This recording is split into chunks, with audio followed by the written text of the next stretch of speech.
Helsinki Home for You Oyn maahan tuomissa poluuretaanirunkoisissa sisustuslevyissä tämä pinta on tehty aidosta marmoripölystä. Nämä kivinpintaiset levyt valmistetaan Espanjassa ja nämä täyttää kaikki vaativammitkin sertifikaattivaatimukset. Näitä kuoseja ja värivaihtoehtoja on lukuisia perinteisestä kivi- tai tiilipinnoitteesta moderneihin mallistoihin. Koska näille levyjen tausta on poluuretaania, ne on kevyitä ja helppoja asentaa ja ne antaa jonkun verran ääni- ja lisälämmön eristystä. Tämän yhden levyn koko on noin 4 ja tämä levy painaa suunnilleen 5 kiloa. Eli jos näillä pinnoitetaan korkeita seiniä tai muita painorajoitteisia kohteita, esimerkiksi parvekkeita tai tämmöisiä, niin nämä sisustuslevyt eivät myöskään rasita tätä seinärakennetta. Tämä Home for Youn sisustuslevymallisto soveltuu siis myöskin ulkokäyttöön. Hyvän lopputuloksen saamiseksi kannattaa tässä ennen asennustöihin ryhtymistä tarkastella vähän vatupassilla noita seinien ja lattian suoruuksia, jotta tämä asennustyö lähtee varmasti etenemään suorana. Ja levyjakoa kannattaa myöskin sihtailla vähän silleen, että laskee sen ennakkoon ennen kuin noita levyjä lähtee lätkiä seinään, että kannattaako lähteä kokonaisella vai puolikkaalla levyllä niin pysty- ja leveyssuunnassa.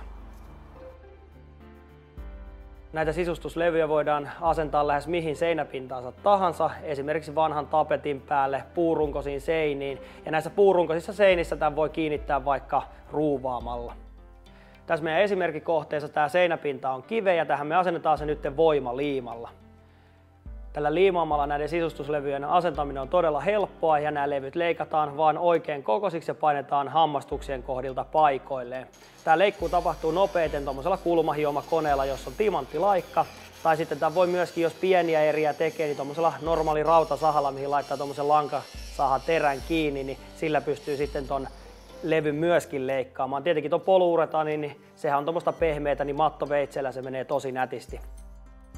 Noissa pystysaumoissa kannattaa pikkasen katsoa, kun siinä on toi hammastus, ettei niitä tule sitten päällekkäin. Eli tuommoinen puolen levyn limitys takaa sen, että toi lopputulos on yhtenäisen näköinen ja ne saumat saadaan täysin huomaamattomiksi sinne.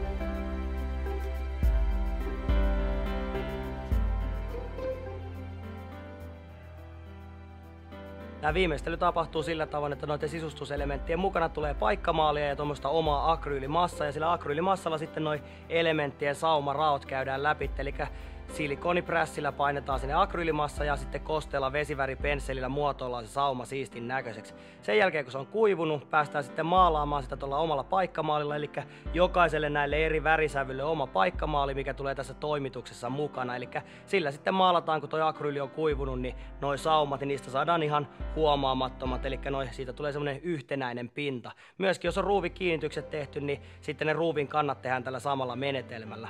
Ja tietenkin jos on jostain syystä kuljetuksessa tai sitten kun on leikattu noita levyjä, niin tullut kolhuja niihin, niin myöskin sitten tuolla paikkamaalilla pystyy niitä paikkailemaan. Ja sitten kun säästää sen purkin vielä tuohon piirongin kaappiin, niin sitten jos tässä asumisen yhteydessä siihen tulee jotain jälkiä, niin niitäkin pystyy sitten vähän paikkailemaan sillä. Eli pakko sanoa, että tässä kun nyt tätä seinää kattelee, niin aika helpolla ja sinänsä kun on kevyitä nuo elementit ja myöskin nuo isoissa elementeissä, niin sitten on helppo asentaa ja tulee siistiä pintaa. Ja noilla kohdevalolla voidaan vielä pikkasen sitten leikkiä tuon seinäpinnan kanssa, eli sillä saadaan korostettua tuota seinän elävää pintaa. Joten kaikki nyt vaan rohkeasti kokeilemaan sinne koteihin näitä sisustuslevyjä ja näistä runsaasta väri- ja pintastruktuurivalikoimasta löytyy varmasti jokaiselle sopiva mallisto.